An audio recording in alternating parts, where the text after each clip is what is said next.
The perfect female powerlifter has a name, and it is Agata Sitko.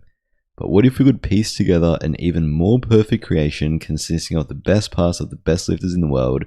Would it be enough to beat her? Well, that's exactly what I've done, so let's find out. So after building the perfect male powerlifter in my previous video, I had several suggestions to do a women's version.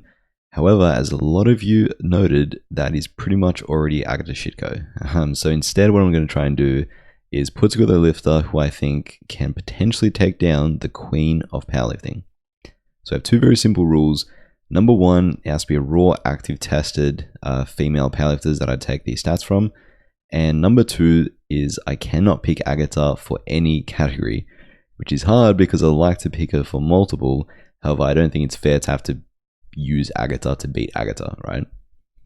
Categories, I'm going to have the exact same categories mostly as the men's video. So squat strength, squat depth, bench of the chest, bench lockout, deadlift off the ground, deadlift lockout, grip, grind, clutch execution, mentality, resilience, and a final mystery category I'll reveal at the end, which will be different to what I had as my final mystery category for the men's video.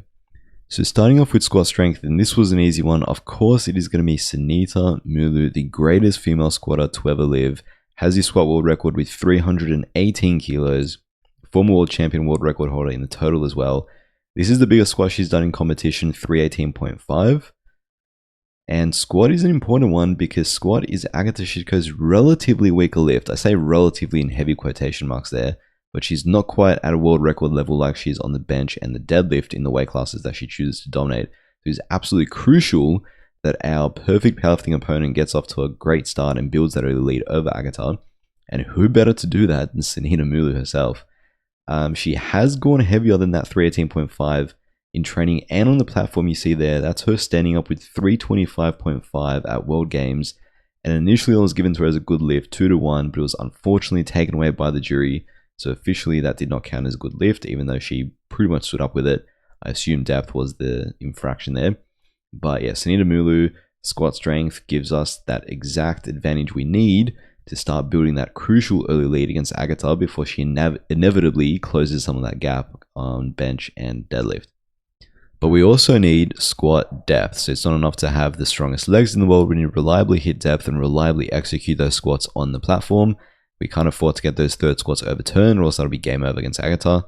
So I'm going to take Megan Lee Smith, the 52 kilo squat world record holder herself, who always seems to have damn near perfect depth. And it doesn't look excessively deep there, but it doesn't necessarily need to be, as long as she can reliably hit depth beyond question. It doesn't have to be completely ass to grass, but that is her world record squat in the 52 kilo class, 180 kilos. Front view, not the best to judge depth off, but here is a training squat she did with 165. So you can see depth a bit better here. And Megan is super consistent on her squats. In fact, the 11 times she's competed since 2022, she's only missed 3 squats in that time. She's made 30 out of 33 attempts, and each of those 3, none of them were misses on depth. They were misses on just strength, right? So she's someone who reliably squats to depth and very rarely gets any red lights for that. So combining that with Sunita's overall strength on squats, that'll give us that early lead that we absolutely need to take down Agata. So onto the bench press, and this is going to be a tough one because Agata is an insanely strong bencher, but the only woman who can lay claim to being a greater bencher than Agata Sitko is exactly who we're going to take for bench press power off the chest, and that is Jennifer Thompson.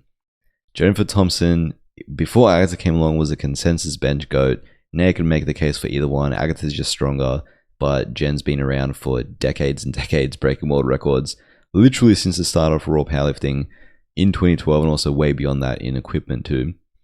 But this is her best ever bench press, 148.5 kilos. She weighed in 67-ish, I think, for this. She's competing in the 63s and also 69s in her career. But that's the biggest ever bench. And by the way, she did that at the age of 49. Absolutely crazy. And she's still going strong with her bench press to this very day into her 50s. But yeah, 148.5, absolutely crazy. Former world record holder, multiple time world champion, full power meets as well, but also obviously bench. And I don't even know how many time national champion at this point. And also here she is repping 225 on bench for 12 reps. shattering male egos on bench for over 2 decades now and going strong. But the thing with Jen when it comes to bench press power off the chest is not only does she have crazy power, but she also, you'll see when she fails the rep, even that rep pops off her chest and she just misses it at lockout. I think it's this rep here, her 13th one. Or must be the next one after she grinds that one out. But the elbow depth as well is beyond doubt. So you can see there, even on that rep she fails, the power of the chest doesn't fail her, her lockout does. So that explosiveness is what we need. And also, she's someone who doesn't struggle with elbow depth, right? A lot of the great women benches, like Agata herself, Carola Gara, Meg Scanlon, Alba Borstrom, they have issues with elbow depth and they can't reliably do that. So I need someone, when I take someone for bench off the chest, not only do I need the power off the chest, but I need elbow depth to not be an issue, right?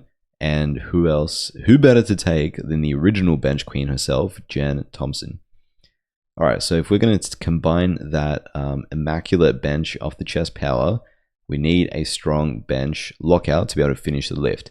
And this time, elbow depth is no longer a factor, right? As you saw in my men's video, which if you haven't seen yet, I'll leave a link to in the description. But I picked Eddie Berglund, who notoriously had a crazy short bench press that was heavily affected by the elbow depth rule.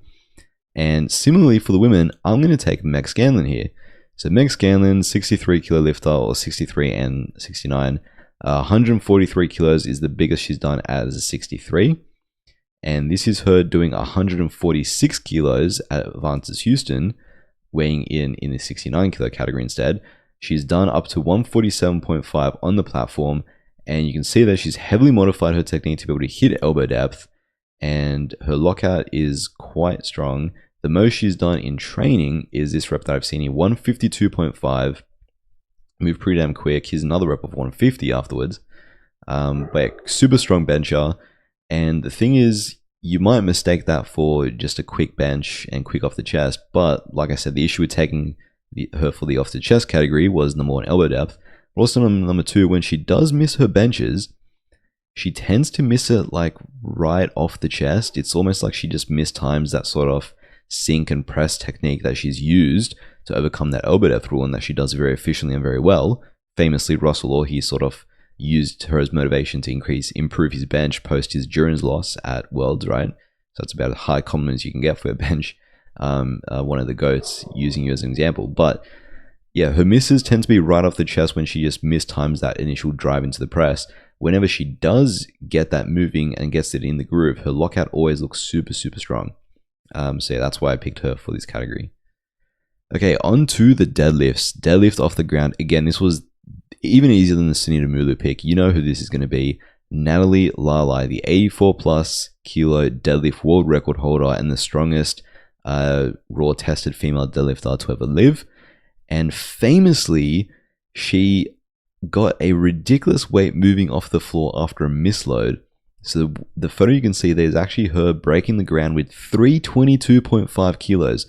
For reference, the world record at the time was in the low 270s. It was like 271, 272 or something like that, right? So this was over 50 kilos above the world record at the time. And it was obviously a misload. They loaded one extra pair of reds that they shouldn't have, right? So it's supposed to be 272.5. It was 322.5. And she breaks the ground with it. That is even more ridiculous than what we've seen Enahara do, right? Enahara was my obviously pick for the men's here because he's broken 400 plus kilos off the ground as an 83 lifter. But Natalie Lalai, I mean, who else would be able to break the bar off the ground for a world record that's been misloaded with an extra pair of reds, an extra 50 kilos to a world record, and she's still got it moving? That's the exact kind of power that we're going to need to beat Agata at this point. Her biggest successful lift is the world record, 287.5 that she did at World Games, moved pretty well there. She has attempted 300 multiple times and she's come close. In fact, the 300 kilo attempt at World Games was very close. She pretty much got all the way until her grip started giving out. And clearly her deadlift off the strength power is well and truly enough to break well over 300 kilos off the floor. So if we can combine that with a strong deadlift lockout, I think that Agata's in real trouble here. And this is crucial because, like I said, we would have built an early lead on squats, right, with that Sunita Mulu plus Megan Lee Smith pairing we had for power and depth. Bench would be close. Agata may have made a bit of ground, even though we've combined Jen Thompson with Meg Scanlon. Deadlift is really what it's going to come down to, and who better to have off the ground than Natalie Lalai. But like I said, it needs to be combined with a lockout. We need to bring it home on this third lift here to get that dub. So who are we going to take? I'm picking Farhana Farid, who is the 52 kilo deadlift world record holder from Singapore. This is her world record, 217 kilos she did at World Games. You can see once she gets it moving, she gets that lockout position pretty damn efficiently and with quite a bit of pop. This is a slightly better angle where you can see the lockout position, 211 kilos she's doing here. Slightly less snappy there. But the reason why I show you this angle is because kind of two components make this up. Obviously the speed and strength of the lockout, but also just the technical execution and putting it beyond doubt off the judges. There are a lot of strong lifters who have lockouts that are strong, but the position is sometimes red lighted because their shoulders, knees, hips, whatever, aren't deemed to be fully locked out. You can see from that angle, Farhana Farid's lockout looks pretty damn clean, and no ref is really going to be red lighting that. The deadlifts that she has missed before, she has missed a few at lockout to be fair, but they've pretty much all been due to grip, not necessarily the lockout itself, which isn't a problem because next up we have the grip category, right? So again, it's no use having the strongest deadlift power off the floor combined with the strongest deadlift lockout if you can't reliably hold onto that bar. So who are we taking for grip? Cranen Warford. Cranen Warford, who held on to 262.5 to attempt a winning pull for Worlds this year and beat Carly-Ann Togantea to win the 76ers. And she held on to that bad boy and grinded through it for a hell of a long time, and her grip was not going anywhere. And 262.5, 25 kilos below the heaviest female deadlift ever from Nalala I just showed you, and would have been a world record deadlift in that weight class. I'll show the video here. So this was, like I said, 262.5, a kilo above the IPF world record in the 76ers. She gets it above the knee, she's grinding through, she just can't quite lock it out, but she held it there for quite a while, and that grip looked solid as, not even an inkling of the bar starting to roll in her hands. Her grip was solid. The heaviest successful pull she's done is 250 kilos that you see here, and once again the grip looks crazy strong, and it looks like she could have held onto that for reps all day long. So, I mean, in my opinion, this was a pretty clear pick once I looked at it from this angle. A 76 holding on to 260 plus for that long, even though she didn't get the lift. It's almost more impressive she didn't get the lift because she held onto it, trying to push through that grind for so long, right? So I think this is going to be an absolutely flawless deadlift, and it's going to be exactly what we need to beat Agata come that final pull. But okay, as we know from the previous video and from me seeing the categories, aside from just the individual strength on each of the lifts, we need some other attributes to try and take down Agata here. So the first one of those is going to be the grind. Rest assured, this lifter that we're putting together is going to have to put together a perfect day, but also hit their absolute limit to our total Agata, and they're going to need to grind to do that. So who am I taking for grind? Marte Cheno. If Panna is the king of grind, then Marte is the queen. She has a notorious reputation for grinding out some lifts, not just on platform, but also in training. But this is her biggest bench that she's done, and the biggest bench grind, 135 kilos. This was to win bench worlds in the 76 kilo category this year. And Panna himself would be proud of that one because he's had some crazy bench grinds in his career too. And also on deadlifts as well. So this is her biggest competition pull, 230 kilos at Worlds last year. And she eventually locks it out and holds onto it. She's done some even more insane grinds in the gym when it comes to especially her deadlifts, going RPE Marte as she likes to put it. But yeah, that is a perfect grind quality we need when we're building this perfect powerlifter. Okay, next up, again, clutch execution. We can have the strongest lifts in the world, the best attributes, the best ability to grind. If we don't execute on the platform in that head-to-head, it's not going to matter. So clutch execution, we need someone who can reliably put their attempts on the platform successfully. And I went with Ziana Azuraya, someone of a left field pick, or someone that I didn't exactly think of initially. But looking at her record, she's pretty damn flawless, man, when it comes to her attempts. I've never seen a top-level lifter make as many attempts as Ziana in the 84s. She's been the second best 84 for the last couple of years, winning silver behind, of course, Amanda Lawrence at Worlds in the last 2 years. But she has competed 15 times in her career, and she's only ever missed 8 attempts. That's 127 out of 135 attempts, and it's not like she's taking safe attempts every time, because this is her hitting 269.5 for the 84 kilo deadlift world record at Worlds this year. stands up with it, and she even beat that by half a kilo at World Games, although she weighed in over 84 for that, so it didn't count as world record. But yeah, I mean, she's taking world record level lifts and only missing 8 lifts in how many years of competing in 15 meters is pretty crazy. Most of those as well were in the first few years of her career, so 21, 22. From 2023 onwards, since the end of 2023, she's gone 9 for 9 at every single meet she's done. So the last 4 or 5 meets she's done, she's gone 9 for 9, and she's only really missed a handful of lifts since. The majority of those 8 missed lifts were in the first couple years of her career. So as far as top level lifters go, her execution is top notch, and might not be as exactly known for making clutch attempts and winning these crazy head-to-head battles, mainly because the 84 kilo class isn't the most stacked out there, and Amanda Lawrence is so far ahead, and Ziana herself is far ahead of everyone below her. But you just can't go wrong with an execution rate that is that crazy. 127 out of 135 lifts in her career is pretty damn wild, and that is exactly what a perfect powerlifter needs to be able to execute and put those lifts on the platform. Okay, next up is mentality. Again, this is an important one. I believe this plays a big part aside from just physical strength, and I'm going with Jade Jacob. Now, there's a few reasons why. I mean, multiple things here. She finished second at Worlds 2 consecutive years before she finally came out and got that win and became world champion. Tragically, the passing of Stanley Oden, the French super heavyweight lifter who Jade was very close to, obviously had a big effect, and she still showed up at Sheffield, far below her best, still showed up and still showed out, and did her thing as best she could on that day, which took a lot of courage to do.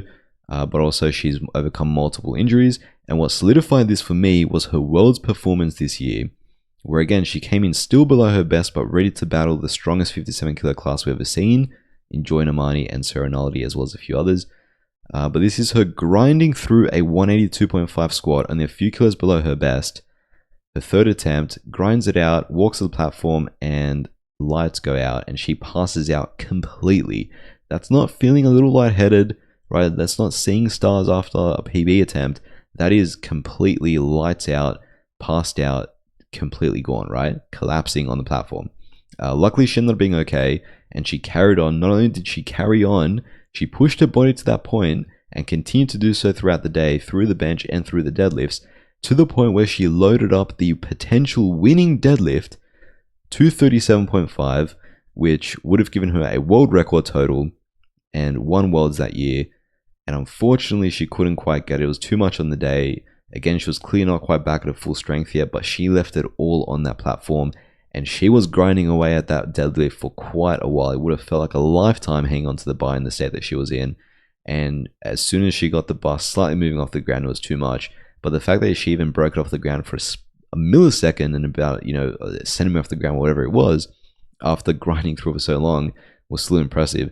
Obviously wasn't there on the day. She ended up finishing in the bronze medal position behind Joy and Sarah Naldi at Worlds, but she still loaded up, she still went all out, and she was able to push her body, which wasn't in peak condition, to its absolute limits. That is the perfect mentality that we need if we are to beat Agata Sitko. Okay, so we've got the mentality sorted. However, we still need resilience, right? I mean, in this theoretical matchup, it could be several attempts before we're able to get that win over Agata, so we need to be able to come back from multiple different setbacks. And who better to do that than Heather Connor? Heather Connor is someone who was the 47 kilo queen for years and years in that sort of pre-2020 era of powerlifting. 2019, she was the world champion. She got invited to the inaugural Sheffield, which was set to be the biggest meet at the time. Obviously, that got cancelled in 2020. We all know why.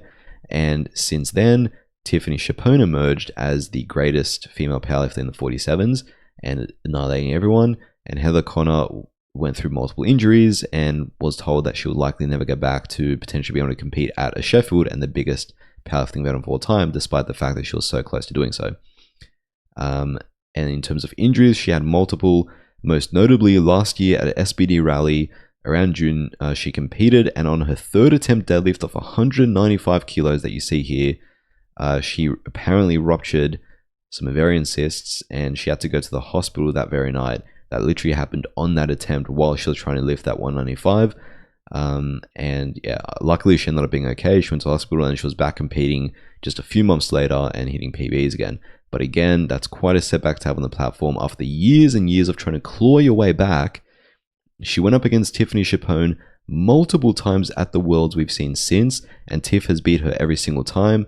Tiff, like I mentioned, world record holder in the 47s, was the 4-time world champion going into Worlds this year, and had beaten Heather Connor multiple times at previous year's Worlds. No one gave Heather a chance. The storyline going in was Heather was going to have to load up big on her final deadlift to defend second place and to defend silver, and that would be a good day for her. No one even thought she would attempt to pull to beat Tiff. Tiff was way too strong. Tiff was undefeated. No one ever come close. And here's Heather, someone from the past generation who had gone through several setbacks, injuries, and not quite clawed her way back to the top. But we all know how that story ends. Heather had a great day, loads up the winning deadlift to 12.5, one of the most dramatic deadlifts ever, one of the craziest deadlift attempts for the win, grinds through it, and walks away as the world champion, handing Tiffany Chapone her first loss, winning her first world title since 2019, a span of 6 years, setting a world record total with a world record deadlift, and finally making it back to that Sheffield, getting her Sheffield invite, over half a decade after getting the original one, going through so many injuries that resulted in hospital visits, right, after performances. There's the perfect example of the resilience that we need in order to be able to beat Agata eventually at some point when we match up against her with this perfect powerlifter that we're about to build. Okay, cool. So we've gone through all the categories, but we need that one final X factor, right? Similar to how I did in the men's video, except I have a different category this time. The X factor I'm picking is intensity, right? Just that quality where that lifter on that platform is going to be not quite intimidating is what I'm looking for, but just so intense that we're rattling Agata backstage, right? And who better to do that than Bobby Butters, the most intense powerlifter you will ever see. You can see from that photo there, the screams, just the intensity when she's on the platform is awesome. She's one of the most entertaining lifters to watch. I love watching her every single time. 57 kilo lifter, one of the best in the world, and a mainstay near the top of that weight class. She's totally in the 500s now.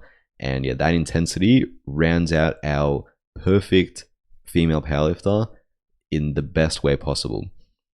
The question is, have we done enough to beat Agata Sitko? Personally, with this powerlifter we've assembled, I think we have. But let me know, what do you think? This version of the perfect powerlifter against Agata Sitko, who comes out on top?